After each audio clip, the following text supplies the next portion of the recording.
The Texans got embarrassed by the Chicago Bears 36-7. I'd be lying if I said this was expected. Even in the morning that I found out that Brandon Cooks was going to be out for the game, I was like, they still got it. But yikes. Like, I did not expect this terrible Texans defense, as bad as it's been. And even if, Philip Gaines wasn't playing, it's Philip Gaines, for crying out loud. Like, you wouldn't expect, oh my god, there's no Philip Gaines. That's like not an issue because he freaking sucks. So, I didn't expect much of it. So I was like, okay, you know what, yeah. They're playing Mitchell Trubisky. They still got it. This was probably Anthony Weaver's worst coached game. Actually, it definitely was his worst coached game, and I wouldn't be shocked if this game is going to be like a defining moment for his career in terms of he's probably never going to be another DC ever again, because today was downright awful. How so? Look, I understand. You have Keon Croissant out there. You have Vernon Hargraves and Eric Murray as technically your top three corners. I get that. But what in the world was he thinking in playing his corners 10 yards off and letting a terrible quarterback like Mitchell Trubisky, just literally every single play was the same play action underneath route, like at the line of scrimmage, and then the receiver would then run upfield for an easy first down. That's what it was all game long. Zero adjustments. Like, it was downright awful, man. Like, it'd be one thing if you were playing Aaron freaking Rodgers or, Patrick Mahomes, but you're playing Mitchell Trubisky, bro. Mitchell Trubisky. How do you play him? You dare him to throw deep. Almost any quarterback, actually any quarterback that is in the NFL could make those little short throws that Trubisky was making today. The Texans were just letting the Bears do that all game long. This game was downright boring because of it. If me, just an average fan, if people on Twitter, average fans, were seeing what was coming from a freaking mile away, don't you think a defensive coordinator should see it too? At this point, he's just a downright moron, man. And from the looks of it, it looked like the Texans defense just quit, like straight up. It looked like they were playing with little to no effort out there, and good. Do you quit on Anthony Weaver because that is terrible coaching?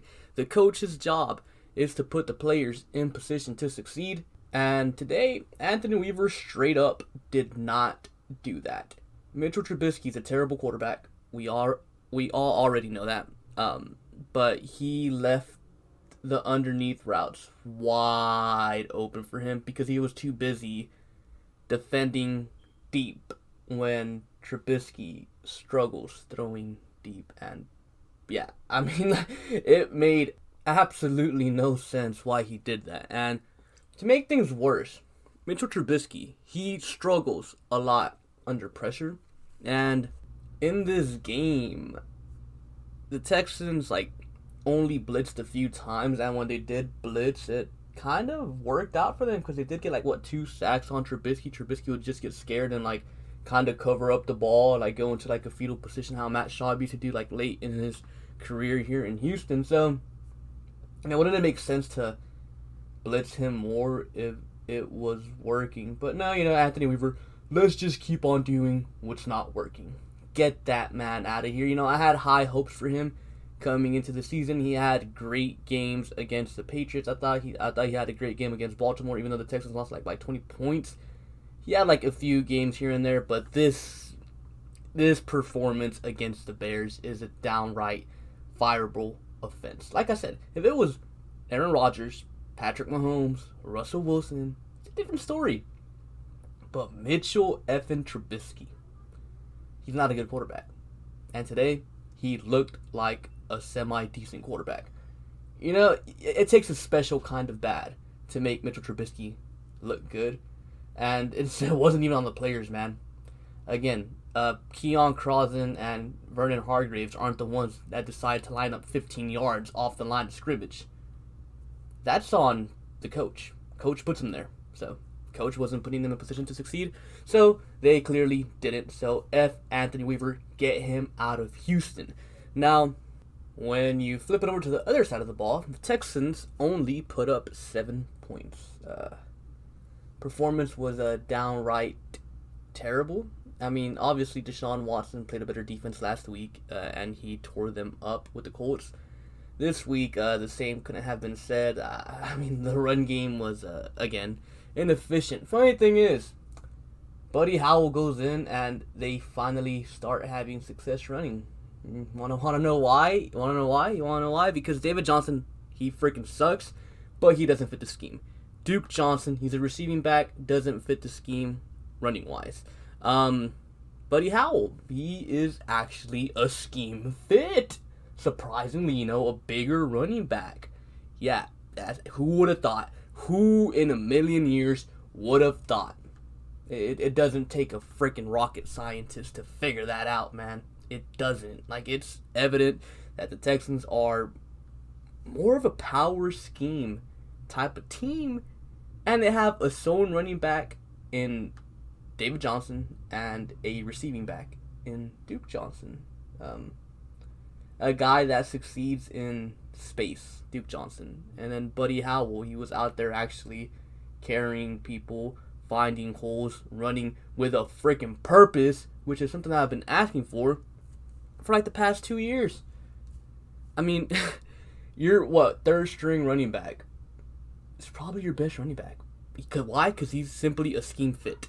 O-line today was downright terrible. I mean, Zach Fulton, terrible. Interior offensive line, terrible. Laramie Tunsil, Tyus Howard did not have their best games today, but I feel like the team just quit today, man. I feel like they're done for the year. I mean, I guess it's the holidays. They want to go home and chill and, do holiday things. I don't know.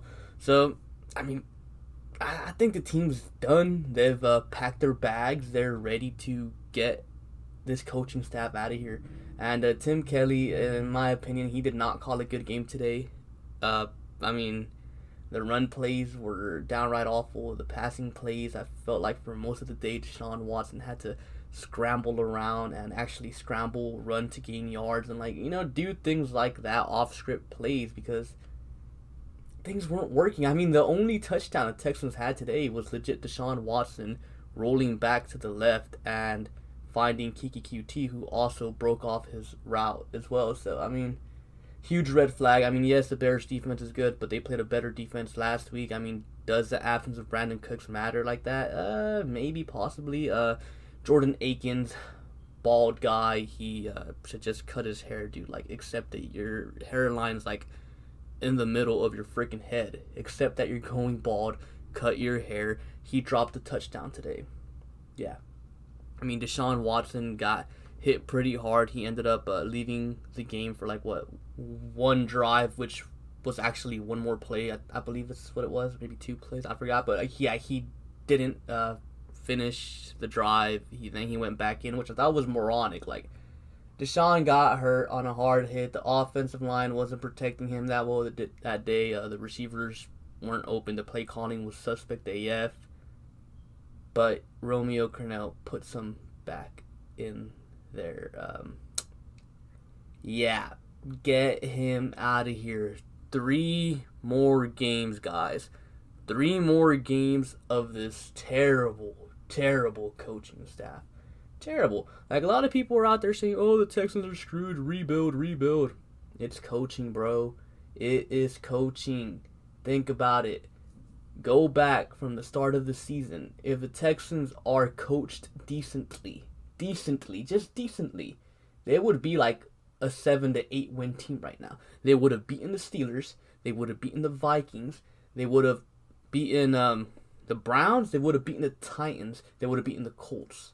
Those are 5 more wins right there. That puts them at 9 wins. And if the Texans had a competent coach today against the Bears, they probably would have won the game too, man. Coaching matters. Quit saying rebuild time. It is not rebuild time. It is time to find a coach who knows what he's doing. A coach who can put his players in position to succeed. Because you can have a team full of freaking all-stars, man. Your corners can be Jalen Ramsey. It can be Darius Slay and Stephon Gilmore. Those can be your 3 corners. But if your coach is putting them 15 yards off the line of scrimmage, then guess what? The other team's just going to dump it off for 5-yard gains and think and dunk their way all the way down the field. As bad as Vernon Hargreaves, Phillip Gaines, as bad as they are, Eric Murray, it's not all their fault. For the most part, it is the terrible coaching going on here in Houston. As bad as Zach Fulton has been, as bad as Neil Calameti is, as bad as Nick Martin is, it's not all their fault. Their offensive line coach is straight up trash. Straight up trash, man. Coaching matters, and hopefully the Texans get their next coaching hire right, because, oh my God, today was so painful to watch, and these next 3 weeks probably going to be just as painful, honestly. So, yeah, that's all I have for you guys for today. Comment down below your opinion on this game, and yeah, be sure to like and subscribe. Thank you for watching, and I'll catch you guys later. Peace.